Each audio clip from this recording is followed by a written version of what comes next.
بهم. ولا يتكلم أحد بموت رسول الله إلا ضربته.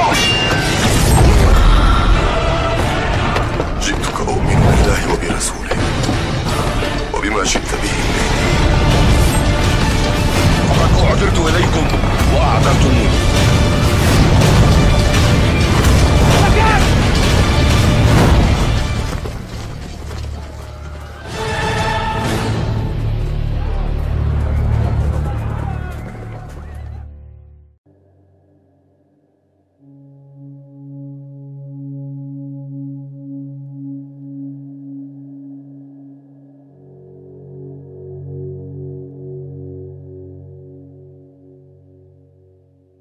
Pada kesempatan ini kita akan membahas tentang perbedaan jin Qarin dan jin Khodam. Ya. Karena ada beberapa yang kita saksikan orang-orang salah mengartikan antara jin Khodam dan jin Qarin. Ya. Tidak semua orang memiliki jin Khodam, tetapi semua orang pasti ada jin Qarinnya. Kita bahas dulu jin Qarin, ya. Dari si perbedaan yang sangat mencolok adalah di mana jin Qarin itu pasti ada pada setiap manusia yang Allah ciptakan ke dunia ini. Jadi siapa saja yang Allah ciptakan ke dunia ini pasti Allah sertakan jin Qarin, termasuk saya, semuanya. Bahkan Nabi Muhammad SAW pun Allah sertakan, Allah sandingkan, yaitu jin Qarin pada dirinya. Yang berbeda adalah jin Qarin Nabi kita Muhammad SAW kemudian beragama Islam, Aslama, dan memerintahkan kepada kebaikan. Nah, itu berkaitan dengan jin Qarin. Jadi jin Qarin itu semua ada. Nah, kemudian sebagaimana Rasulullah sampaikan, ma minkum min ahadin illa wa qad wukila bihi qarinuhu minal jin. Ya. Jadi tidaklah di antara kita semuanya yang dilahirkan ke dunia ini qarinuhu minal jin. Allah sertakan qarin, pendamping, yaitu jin Qarin tersebut. Tentu kita tahu tugasnya adalah memberikan bisikan-bisikan, was-was, memberitakan kepada keburukan dan yang lainnya. Nah, sedangkan jin Khodam itu tidak semuanya orang akan memiliki jin Khodam. Karena dari sisi bahasa, jin Khodam itu artinya pembantu. Ya.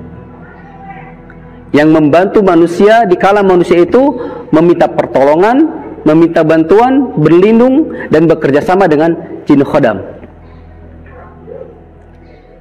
Jin Khodam ini akan ada bagi siapa saja yang mau berusaha, yang dia melakukan ritual-ritual yang tentunya ritual ini yang bertentangan dengan sunnah Rasulullah SAW atau ajaran Islam tentunya secara umum.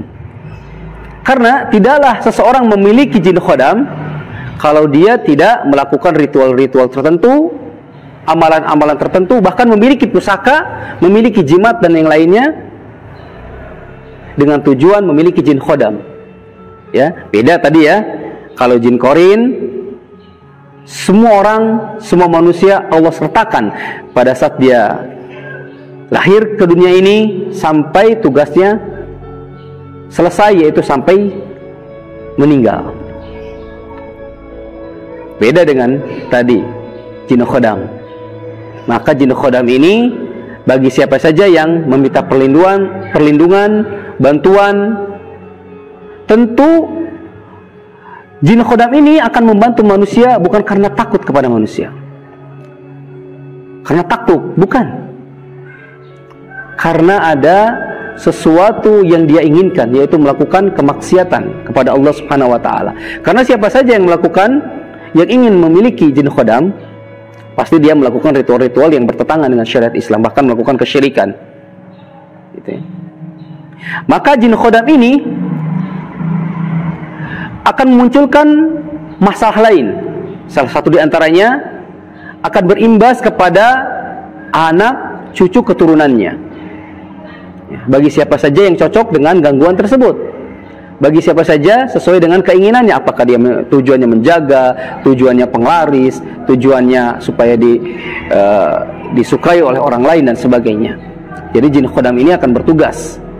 Ya, ada beberapa jin khodam yang memang dia terus akan mencari anak cucunya sesuai dengan apa yang dilakukan nenek moyangnya pada saat itu melakukan perjanjian. Secara otomatis ketika melakukan ritual, itulah perjanjiannya. Ya. Baik dia membuat sebuah sesajen, membuat pusaka-pusaka, sehingga dengan pusaka itu semakin kuatlah, semakin deras gangguan-gangguan yang dilakukan jin khodam. Jadi jin khodam ini akan mengganggu anak cucu yang pernah melakukan perjanjian itu. Maka yang dikatakan orang-orang itu yaitu jin keturunan, ya, seperti itu. Karena jin keturunan itu berawal dari jin khodam yang dimiliki oleh orang tua terdahulu. Jadi jangan salah lagi dalam mengistilahkan. Jadi kalau jin qorin itu setiap diri kita ada, semakin kuat keimanannya, semakin kuat keimanan seorang, maka semakin melemahlah gangguan pengaruh jin qorin tersebut. Semakin kuat keimanan seorang, maka jin qorin ini akan melemah. Ya. Seperti itu. Karena di samping jin qorin, ada juga setiap manusia itu kan ada wa qorinuhum minal malaikah, ada qorin dari kalangan malaikat. Nah, sedangkan jin khodam tadi, tidak semuanya orang memiliki jin khodam, kecuali orang-orang yang yang ingin bekerja sama dengan jin khodam tersebut. Tergantung dia tujuannya apa. Apakah ingin memiliki ilmu kekebalan, apakah ingin penglaris, ataukah untuk melancarkan sihirnya dan sebagainya, atau untuk pengobatan. Semua meskipun baik, selama dia bekerja sama dengan jin khodam ini, maka itu dilarang dalam agama kita. Dalam surat Al-Jin ayat ke-6, A'udzubillahi minasyaitonirrajim, wa annahu kana rijalun minal insi ya'uduna birijalin minal jin fazaduhum rahaqa. Ya. Ada segolongan dari kalangan laki-laki manusia ya'uduna, yang dia meminta perlindungan, bekerja sama, kolaborasi dengan kalangan jin, fazaduhum rahaqa, dan itu akan menyebabkan dosa di antara manusia tersebut. Demikian, bermanfaat. Barakallahu fikum. Assalamualaikum warahmatullahi wabarakatuh. Wa nunazzilu minal qur'ani ma huwa shifaa'un wa rahmatun